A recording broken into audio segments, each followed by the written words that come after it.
Hi, this is Hanegraaff, president of the Christian Research Institute and host of the Bible Answer Man broadcast with another Hank Unplugged short. I had heard about it, but I hadn't seen it with my own eyes. And yet this morning, I did. I'm talking about the Calvin Klein ad campaign for Mother's Day 2022. In support of mothers all over the world, Calvin Klein proudly spotlighted the realities of new families. And so the Calvin Klein ad featured Roberto, who was due to give birth to his and Erika's son Noah, and by the looks of it, any day now. So here you have a picture of a pregnant man in Calvin Klein underwear, lying next to his significant other, also in Calvin Klein underwear, who happens to be a woman, or at least someone who at first blush appears to be a woman. My first thought in looking at the pictures in these ads was, how in the world could this mother get this man pregnant? How does that work?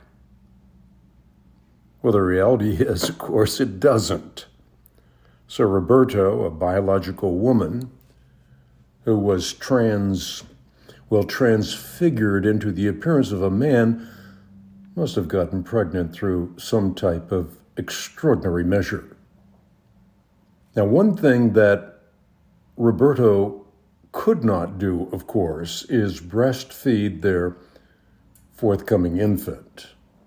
Why? Well, because during his sex reassignment surgery, Roberto had a double mastectomy. The breasts are gone, although if you look closely, the scars left by the removal of the breasts are still quite visible in the Calvin Klein ads. One thing that could not be altered, of course, was Roberto's hips, and thankfully so, otherwise it would have been transcendently difficult to birth a baby.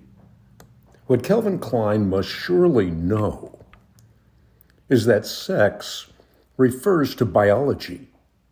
It refers to the 23rd chromosome pair. It refers to the DNA written into every cell of the human body, to the reality that biological sex is, biologically unchangeable regardless of sex reassignment surgery. Transgender advocates are not above suggesting that a female can have a male soul or vice versa. And they're hardly shy in pushing the distinction between one's perceived inner self over against permanent biological realities. This distinction, of course, is purely a modern media innovation, as is the notion that there are an endless number of gender identities.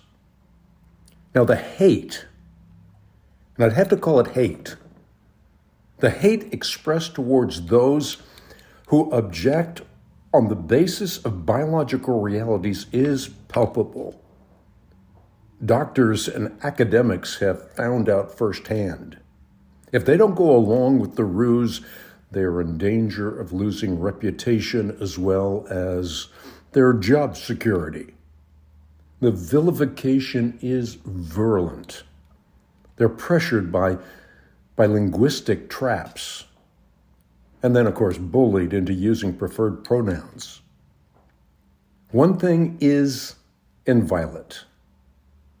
While the Calvin Klein ad features what looks like a man having a baby, the reality is this: men do not have wombs.